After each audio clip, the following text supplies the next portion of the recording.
तो लेके जानकारी हम प्राप्त करेंगे और जहाँ कहीं भी ये मामला फंसा होगा उसका समाधान होगा। मैडम, अगर बात करें बाढ़ की, तो जनपद में लगभग 5 तहसीलों में बाढ़ चल रहा है। ऐसे में आज एक घटना भी हुई है, अठाठा गांव है, वहां नाव दुर्घटना हुई है। संभवतः 2 से 3 लोगों की मौत की भी जानकारी आ रही है। तो क्या ऐसे लोगों को राज्य सरकार या केंद्र सरकार से किसी तरह की मदद मिलेगी? देखिए, बहुत दुखद घटना आपने बताई है और भगवान ना करे कि किसी की दुखद इस तरह मृत्यु हो। बिल्कुल वो आ जाए ये चाहेंगे।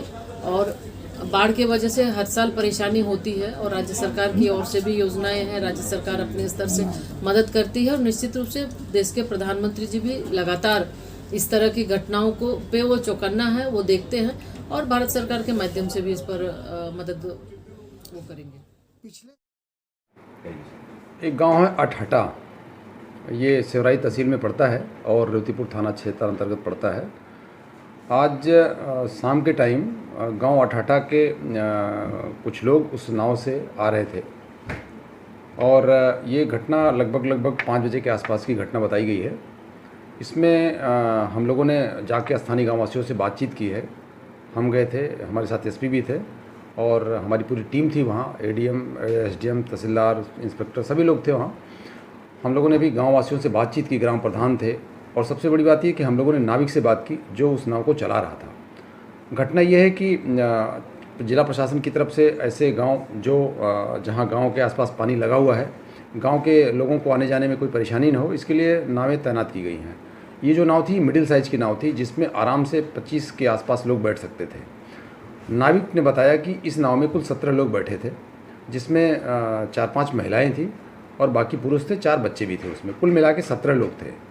नाव आसानी से चल रही थी, आराम से चल रही थी, कहीं कोई परेशानी नहीं थी। बट थोड़ी दूरी पर एक सांप दिखाई दिया और उस सांप को देख करके लोग थोड़ा सा विचलित हुए और हालांकि नाविक ने बड़ा समझाने का प्रयास किया। वो कह रहा था कि साहब कहीं कुछ भी नहीं था और हम बिल्कुल समझा बुझा रहे थे, लेकिन इसी दौरान एक आदमी कूद पड़ा और उसकी वजह से नाव असंतुलित हुई और फिर नाव में पानी आया और फिर इसके बाद नाव डूब गई।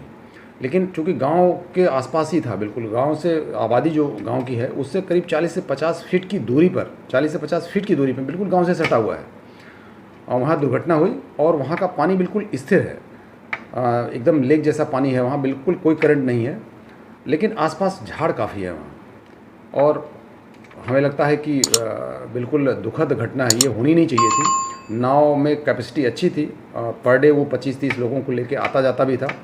आज नाविक ने बताया कि कुल 17 ही लोग सवार थे और बड़े आसानी से और बड़े सुविधाजनक ढंग से नाव चल रही थी, बट असंतुलन हुआ। कुछ लोग उसमें कूदे और इसके बाद फिर नाव में पानी आया और फिर ये दुर्घटना हुई जो नहीं होनी चाहिए थी, दुखद रही। इस नाव दुर्घटना से 2 लोगों की मृत्यु हुई है। एक की करीब 72 के आसपास उम्र बताई गई है और एक की लगभग 63 साल की उम्र बताई गई है। इसके अलावा 5 मिसिंग बताई गई है जिसमें बच्चे हैं। हम लोग कोशिश कर रहे हैं, हमारी रेस्क्यू टीम अभी तक प्रयास कर रही थी, गोताखोर भी हमने लगाए, हमारी फ्लड पीएससी के लोग लगे हुए थे, बट अभी वो मिसिंग बॉडीज़ मिल नहीं पाई हैं जैसा गांव वालों ने बताया हमें। हमने प्रभावित परिवारों से मिला, एक परिवार जिसके 2 बच्चे मिसिंग बताए गए हैं, उन परिवारों से भी जाके मिला। उन्होंने अलीशा और एक बच्चे का नाम कुछ और बताया, 2 बच्चों का नाम भी बताया, उसकी उम्र करीब 8-10 साल उम्र भी बताई, वो मिसिंग है। और एक परिवार के और भी 2 लोग मिसिंग हैं, कुल 3 परिवारों के 5 लोग मिसिंग बताए गए हैं। हमारी कोशिश है कि कल मॉर्निंग से हम फिर इसको टीम, हमारी एनडीआरएफ की भी टीम आ रही है, फ्लड टीम पीएसी है ही है हमारी, इसके अलावा हमारे गोताखोर भी हैं। बट चूँकि गांव के आसपास झाड़ झंखाड़ काफ़ी है और पानी है वहाँ, तो इस वजह से रेस्क्यू करने में टीम को